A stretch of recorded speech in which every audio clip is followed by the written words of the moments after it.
YTN 라디오 이동의 뉴스정면성부 4부 시작하겠습니다. 오늘 4부는 특별한 분과 인터뷰 진행합니다. 천안 독립기념관에서 열린 74주년 광복절 경축식은 그 길 의지를 확인함과 동시에 광복 100주년을 앞두고 새로운 한반도의 청사진을 확인할 수 있는 자리였는데요. 2045년 광복 100주년에는 평화와 통일로 하나 된 나라를 만들겠다던 대통령 약속이 과연 이루어질 수 있을지 이분과 함께 이야기 나눠보겠습니다. 광복군 총사령관 지청천 장군의 외손자이자 여성 광복군 지보경 지사의 아들이기도 한 이준식 독립기념관장님 스튜디오에 모셨습니다. 어서 오십시오. 안녕하세요. 예. 처음부터 이런 질문 좀 그렇습니다만은 최근 일본의 무역 도발에 대해서 일부 세력들이 일본에 사과하고 고개 숙여야 한다 이런 주장을 하고 있습니다. 들어보셨겠습니다만. 네. 독립군의 후손으로서 어떤 느낌이 드셨습니까?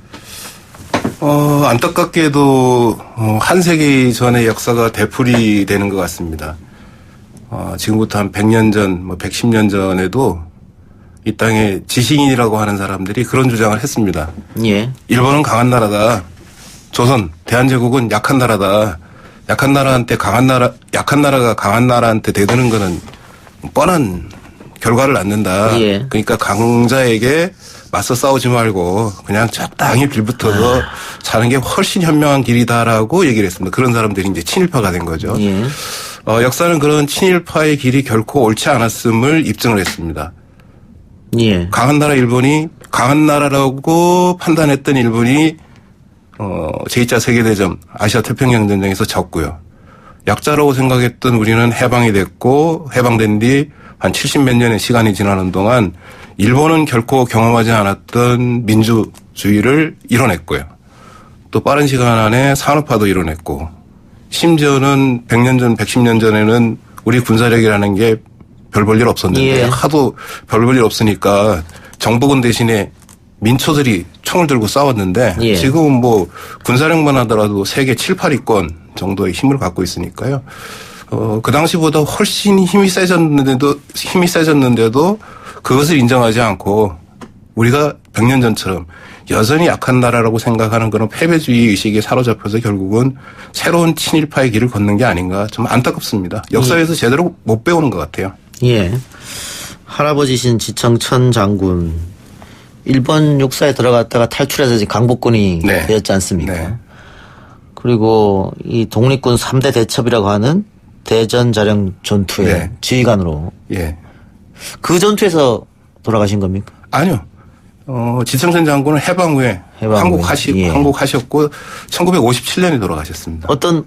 혹시 직접 말씀을 들으셔보신 적이 있습니까? 제가 돌이 되기 전에 돌아가셨으니까요. 예. 분명히 뵙기는 뵀을 텐데 예. 기억은 하나도 없습니다. 어제가 74번째 광복절이었습니다. 지금 관장님 100년 전 이야기도 해주셨는데 광복 74주년을 맞이한 소회가 또 독립기념관장으로 네. 또 독립군의 후손으로서 남달랐을 것 같습니다. 네. 우리가 흔히 독립운동 그러는데 그 독립운동이란 말 속에는 굉장히 중요한 함의가 들어있습니다. 우리가 단순히 일제 식민 지배에서 벗어나자는 데 그치지 않고 독립을 하고 난 다음에 민주주의가 꽃피는 나라, 국민이 주권을 제대로 행사하는 나라, 국민의 자유와 평등이 마음껏 보장되는 나라를 만들겠다는 꿈이 독립운동에 담겨 있었고요. 그래서 독립운동 과정에서 독립운동가들이 늘 첫 번째 내세운 게 자주 독립이었고 두 번째가 민주공화국 만들겠다는 거였습니다.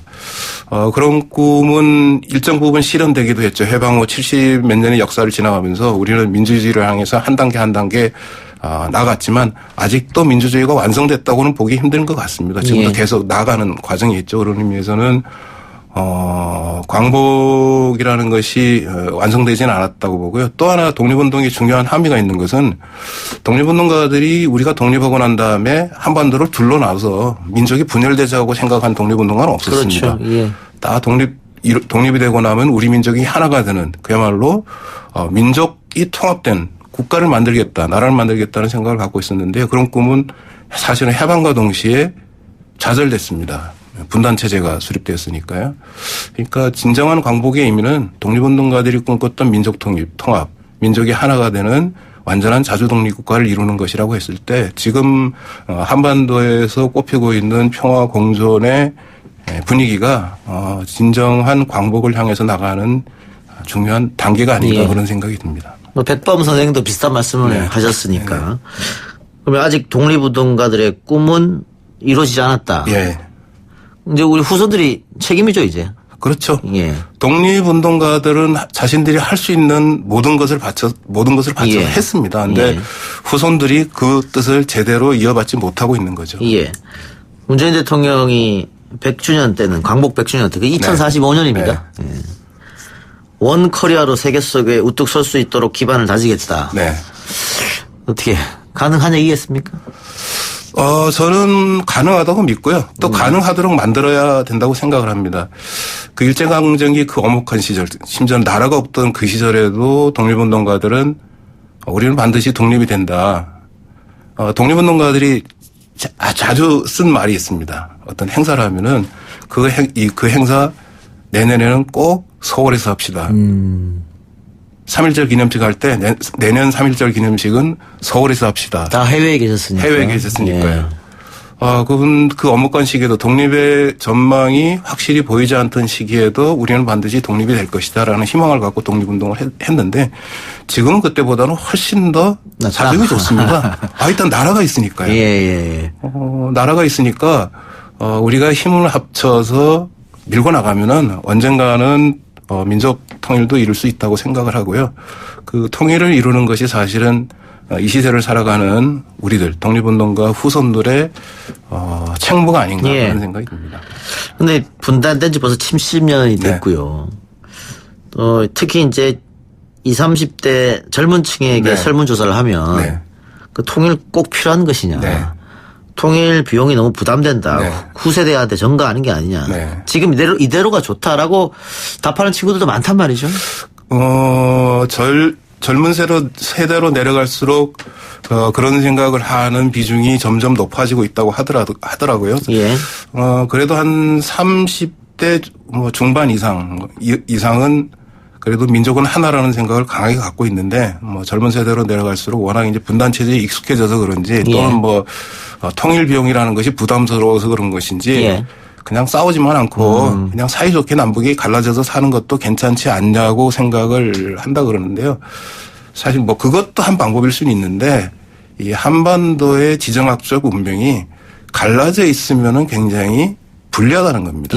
하나로 합해도 우리가 이 한반도에 있기 때문에 여러 가지 어려운 점이 많은데 아무리 사이좋게 지낸다고 하더라도 나뉘어져 있는 것보단 그래도 하나로 합하는 것이 훨씬 더 낫다는 생각이 저는 듭니다. 경제적으로도 미래 목걸이를 위해서도 그게 맞겠죠. 근데 방금 젊은 층이 통일을 반대한다 이런 얘기를 했습니다만 최근에 일본 불매운동 관련해서 또 20대가 가장 강력한 의지를 보여주고 있거든요. 이건 어떻게 이해해야 할까? 아무래도 그 일본 제품을 많이 쓰는 게 젊은 세대이기 때문에 젊은 세대가 일본 제품에 대해서 훨씬 더 민감한 반응을 보이는 것 같고요. 그래서 저는 그래서 젊은 세대의 두 가지 측면이 있다고 생각을 합니다. 하나는 여전히 이제 제가 보기에는 굉장히 건전한 의식을 갖고 있는 젊은 사람들이 있고요. 또 그렇지 않고 철저하게 개인주의화되는 그런 경향을 보이는 젊은 층이 있는데 그래도 일본의 경제 침략을 통해서 전자가 아직 살아있음을 보였다는 것이 굉장히 중요한 의미를 갖지 않을까 그런 생각이 듭니다. 아까 친일 잔재 말씀도 해주셨습니다. 많은 분들이 지금 이번 기회에 일제가 도발하는 일본이 도발하고 있는 이 기회에 친일 잔재를 청산하자 이런 얘기가 많이 있거든요. 어디서부터 친일 잔재를 청산해야 될까요? 사실은 1945년 8월 15일 해방이 되자마자 우리가 해야 될 과제가 친일 잔재 또는 일제 잔재 청산하는 거였는데 그걸 하지 못해서 그로부터 벌써 한 74년이 지나면서 정말 꼬일 대로 꼬여버렸습니다.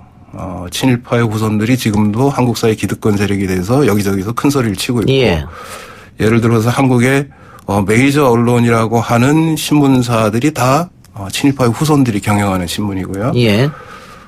그러다 보니까 이 친일 청산에 대해서 반대하는 목소리가 이상한 형태로 나타납니다. 친일 청산하자 그러면 이거는 빨갱이다, 친북이다. 예. 세상에 친일 청산하자는 거하고 이데올로기가 무슨 상관이 있습니까? 예. 친일 청산하자는 것은 일제강점기에 좌우를 떠나서 모든 독립운동가들이 내세운 구호였는데요. 친일 청산을 못하는 바람에 꼬일 대로 꼬여버렸지만 그렇다고 해서 놔둘 수는 없죠. 풀어야죠. 풀어야 되는데 푸는 뭐 가장 기본적인 방법은 역시 국민들이 아직도 이 땅에 친일의 문제가 남아있다는 사실을 정확하게 인지하고 친일의 목소리를 좀 소수화시키는, 주변화시키는 길밖에 없다고 생각합니다. 예. 그러니까 관장님 말씀대로 반민특위 실패가 가장 큰 원인이었겠죠. 그렇죠. 친일단체 청산을 못했던 게. 그러고 나서 그 후손들, 친일파들 후손들이 이 사회의 기득권이 됐고 또 지방 곳곳에 친일파 동상이 아직 버젓이 세워져 있고 예. 그 국립묘지에 가면 독립운동가와 친일파가 나란히 누워 있고 나란히 누워 있는 게 아니라 친일파 무덤이 위에 있습니다. 독립운동가 무덤이 친일파 무덤을 이렇게 떠받들고 있는 형국입니다. 아직 할 일이 많을 것 같습니다. 예. 예. 그래요. 근데 이게 이런 일을 하려고 해도 또 이념 논쟁으로 끌고 가거든요. 네. 아까 얘기한 것처럼 네. 전혀 상관이 없는 이야기지만 뭐 또 빨갱이가 나오고 네. 그런단 말이죠. 그러면서 이제는 그런 갈등 양상은 그만둬야 되는 거 아니냐. 네. 하회로 가자. 네. 늘 또 이런 주장이 나오고. 그 화해로 가는 거는 이게 뭐 한일 관계도 그렇고요. 한국 사회 내부에서 친일 뭐 담론도 마찬가지인데 화해로 가는 것은 잘못한 사람 또는 가해자가 자신들이 한 잘못에 대해서 반성하고 사죄하고 필요한 조치를 취하는 게 전제가 됩니다. 예. 반성과 사죄 없는 화해라는 게 있을 수가 없는 거죠. 가해자가 피해자한테 실컷 때려놓고 자기가 화해하자. 이건 말이 안 되는 거죠. 그러니까 화해는 반드시 해야 됩니다. 예. 화해는 반드시 해야 되지만 그 전제는 잘못한 사람이 먼저 진솔하게 자기 잘못을 사죄하는 거죠. 친일의 경우에는 친일파님이 다 죽었으니까요. 예. 친일반민족 행위를 한 사람들은 다 죽었으니까 본인들이 사죄를 할 기회는 없어졌지만 그렇다면 그 후손들이 대신해서라도 사죄를 해야죠. 예. 사죄를 못한다면 더 이상 친일을 옹호하는 얘기는 하지 않아야 됩니다. 그런데 지금 문제는 뭐냐면은 친일을 한 사람들의 후손들이 친일을 정당화하는 얘기를 자꾸 하고 있다는 겁니다. 예. 그리고 그 사람들이 한국 사회 기득권 세력이기 때문에 마치 친일을 옹호하는 것이 상당한 힘을 갖고 있는 것처럼 비친다는 게 이제 문제인 거죠. 예를 들면 국립묘지에서 친일파 무덤을 빼내자. 네. 이것도 국가가 지금 마음대로 못 하거든요. 그 그렇죠. 후손들의 허락이 있어야지만 뺄 수 있으니까. 아니면 이제 법을 개정해야 되는데 그렇죠. 예. 법 개정을 누군가가 맡고 있는 거죠. 쉽지 않은 문제인데. 아까 우리 젊은이 얘기를 몇 번 했습니다만 학교 다닐 때 고대, 중세 예. 이런 역사 공부를 많이 하거든요. 예. 근데 근현대사 공부는 뒤에 페이지만 있고 거의 안 하고 그냥 넘어가 버리는 경우가 많이 생깁니다. 제대로 공부를 안 한단 말이지. 저희 때도 그렇고 저희 때 그랬습니다. 조선 후기까지 배우면은 역사 공부는 한국사 공부는 끝이었거든요. 예. 근데 지금은 좀 그래도 좋아져서요. 예. 워낙 역사 교사들이 이런 문제에 관심이 많아서 그래도 요즘은 근현대사 학습을 학생들한테 많이 시킵니다. 그런데 문제는 뭐냐면은 이 박근혜 정부 때 다시 또 한국사를 수능 필수 과목으로 지정을 했어요. 그러면 교실에서 또 대학교에 입학하기 위한 역사 교육을 시킬 수밖에 없습니다. 그러면은 예전처럼 제대로 된 역사 교육을 못 하는 거죠. 예. 그래서 이런 역시 청소년은 물론이고 국민들의 역사의식을 제대로 일깨우려면은 기본적으로는 역사교육이 잘 돼야 되는데 학교에서 역사교육이 잘 돼야 되고 그다음에 시민을 상대로 한 시민 역사교육이 잘 돼야 되는데 역사교육의 방향에 대해서 우리가 이제 정말 진지하게 고민을 해야 되지 않을까. 사실 고민할 필요도 없습니다. 답은 이미 나와 있는데 그 답을 제대로 실행할 때가 되지 않았나 그런 생각이 듭니다. 그 이준식 관장님의 외조부도 무장투쟁 네. 하셨던 분인데 의열단 김원봉 선생도 마찬가지고요. 네. 근데 이 무장투쟁이 게릴라식으로 다 외국에서 특히 이제 중국에서 네. 많이 일어났고 그러기 때문에 자료가 많지 않고 의열단 같은 경우 또 약산 같은 경우에는 우리가 이름조차 함부로 언급할 수 없었던 시절이 분명히 그렇죠. 있었단 말이죠. 예. 그러다 보니까 대한민국 독립군의 무장투쟁사가 제대로 기록되지 않은 것 아니냐 이런 지적이 좀 있습니다. 그 무장투쟁, 의열투쟁을 비롯해서 독립운동은 일제강점기 독립운동은 기본적으로 자기 기록을 남기지 않았습니다. 왜냐하면 기록을 남겼는데 그 기록이 일제에게 발각되면 그 기록 때문에 일제히 탄압을 받으니까요. 우리가 지금 독립운동에 대해서 알고 있는 정보의 대부분은 일제 기록을 통해서 얻은 겁니다. 그러니까 독립운동가들이 스스로 기록을 남기지 않았기 때문에 우리가 실상을 알기는 굉장히 어려운데 그런 가운데서도 무장투쟁, 의열투쟁이 활발하게 벌어졌는데 특히 무장투쟁의 경우에는 중요한 게 이게 해외에서 벌어졌다는 겁니다. 예. 국내에서 무장투쟁을 벌인 경우는 거의 없고요. 대부분 이제 해외에서 벌였는데 지금 생각해 보면은 남의 나라에서 독립군을 만들고 총 들고 싸우겠다고 하는 게 얼마나 어려운 일인지를 쉽게 짐작할 수 있을 겁니다. 남의 나라 사람들이 한국에 들어와가지고 우리 군대 만들겠습니다. 그러면은 한국 사람들이 그 용인을 하겠습니까? 한국 정부가 용인을 하겠습니까? 안 하죠. 독립군이라는 건 그런 겁니다. 그래서 만주든 중국 관내든 연해주든 러시아 연해주든 미국이든 독립군을 만들어서 활동하려고 하면은 현지 정부가 인정하지 않는 것은 물론이고 현지 주민들로부터 아주 심각한 방해를 받는 경우가 굉장히 많았습니다. 그런 가운데서 무장투쟁을 했다는 사실이 중요하고요. 이제 무장투쟁의 역사를 학생이나 국민들한테 알리는데 그동안 이제 재학년이 된 거는 좀 이름이 알려진 분 중심으로 자꾸 이제 무장투쟁을 얘기를 하다 보니까 실제로 무장투쟁에 참여했던 분들, 그분들은 대부분 이름을 남기지 못했습니다. 이름 없는 역사죠. 그야말로 이름을 남기지 못한 독립군 투사들에 대해서 우리가 제대로 조명을 하지 못했다. 그런 생각이 듭니다. 예. 그 이효영 선생이나 이상용 선생도 그만한 재산 다 팔아서 결국은 그렇죠. 외국 나가서 무장투쟁 한 거 아니겠어요?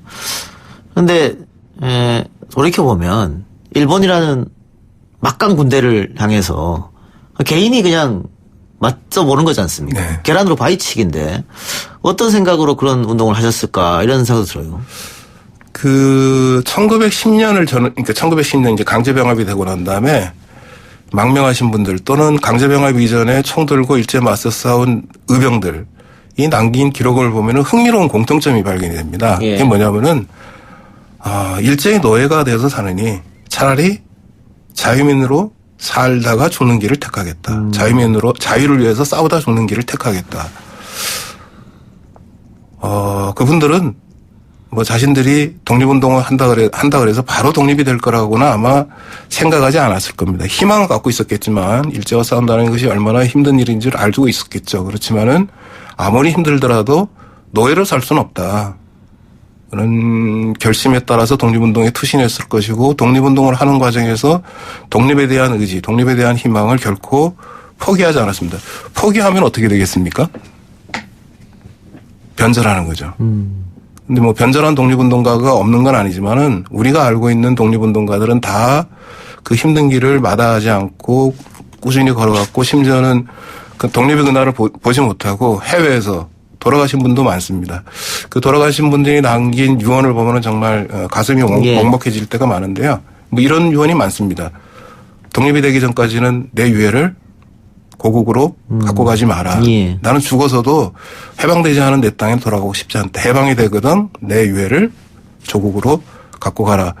아마 그런 한 분 한 분의 의지들이 모여서 독립운동은 지속이 됐고 그 독립운동의 결과 우리는 1945년 8월 15일 해방을 맞이할 수 있었다. 이런 생각이 듭니다. 변절 말씀 주셨으니까 변절했던 사람들은 독립이라는 게 불가능하다 아마 이렇게 판단했을 것 같습니다. 당시 독립될 줄 몰랐다고 생각했죠. 그리고 최근에 KBS에서 밀정이라는 다큐를 만들었는데 보셨습니까? 반향이 좀 있더라고요. 그러니까 밀정으로 변신한 사람들도 다 그런 생각을 했을 거 아닙니까? 그렇죠. 독립운동 하다가 변절한 사람들은 이제 독립은 불가능하다고 판단했으니까 변절을 한 거죠. 근데 반대로 변절하지 않고 계속 독립운동 하신 분들은 아무리 우리가 힘들더라도 우리는 반드시 독립을 이루는 날이 올 것이라고 굳게 믿었기 때문에 끝까지 버틸 수 있었던 거죠. 예. 최근 몇 년 사이에요. 이 일본을 향해서 무장투쟁을 한 영화들 네. 많이 나오고 있습니다. 네. 밀정이라든가 암살, 또 최근에 봉오동 전투까지. 네. 그리고 우리한테 잘 알려지지 않았던 독립운동가들. 밀정 같으면 김시현 선생. 네. 암살은 김원봉이나 남자연 선생. 봉오동 전투는 민초들 이야기를 또, 그렇죠? 예. 예. 이게 굉장히 그 교과서보다 도움이 좀 더 되지 않느냐 이런 생각을 하는데. 이미 1930년대 그런 얘기가 많이 돌았습니다. 예. 영화는 필름은 총알이고 대포다. 실제로 전쟁에서 이기는데 당시는 이제 전쟁의 시대였으니까 전쟁에서 이기는데 영화는 필름은 총이나 대포보다 더 강한 무기다. 그 사람들한테 뭔가를 심어주는데 예. 영화만큼 좋은 수단이 없다. 더 확대하면은 뭐 영화뿐만 아니라 모든 문화예술 분야가 다 해당되겠죠. 전쟁으로 치면 선전전이죠. 선전전이죠. 예. 이게. 그래서 지금 아까 김원봉 선생 말씀도 하셨는데 예. 사실은 영화 암살이 상영되기 전까지만 하더라도 김원봉 선생은 한국 사회에서 거의 잊혀진 존재였습니다. 그렇습니다. 그야말로 예. 소수의 전문가들만 아는 이름이었는데 예. 영화 암살 딱 개봉되고 나서 갑자기 김원봉 선생이 정치적으로는 아직 복권이 안 됐지만 예. 역사적으로 복권이 되어버렸습니다. 그동안 사람들이 잘 모르던 남자연 선생 같은 분이 예. 막 일약 SNS에서 유명 인사가 되어버렸어요. 예. 그런 것들이 영화가 갖는 효과라고 생각을 하고요. 이제 그래서 저는 이게 긍정적으로 나가면 굉장히 좋은 거고 또 걱정되는 부분도 있습니다. 이게 어떻게 보면은 역사에 대해서 잘못된 생각을 심어줄 가능성도 있기 그럴 수도 때문에 있죠. 그런 예. 부분을 예. 늘 조심하면서 영화를 통해서 국민들의 역사의식을 일깨우는 일을 해야 되지 않을까 뭐 그런 생각이 듭니다. 또 그런 거 있는 것 같아요. 암살이라는 영화에서 마지막에 친일파를 처단하는 네. 장면이 나오는데 현실하고는 다르지 않습니까? 예. 그래서 통쾌함을 좀 주지 않았을까. 네. 영화적 상상력으로 예. 인해서 우리 국민들에게. 예. 그래서 그 영화가 인기가 있었지 않나 이런 생각 들고 봉오동 전투 영화가 개봉됐으니까 뭐 청산리 전투나 아니면 뭐 대전자령 전투 같은 것도 영화를 좀 하면 어떨까 그런 생각도 합니다. 예. 저는 뭐 아무래도 지청천 장군의 후손이니까요. 그러니까요. 예. 대전자령 전투를 통해서 대전자령 전투를 영화화하면 어떨까 뭐 그런 생각이 듭니다. 실제로 대전자령 전투 같은 경우에는 전과라는 측면에서 보면은 봉오동 전투나 청산리 전투보다 더 컸다는 평가도 받거든요. 그래요. 알겠습니다. 좀 기대해보죠. 기다려보죠. 네. 오늘 말씀 감사합니다. 네, 고맙습니다.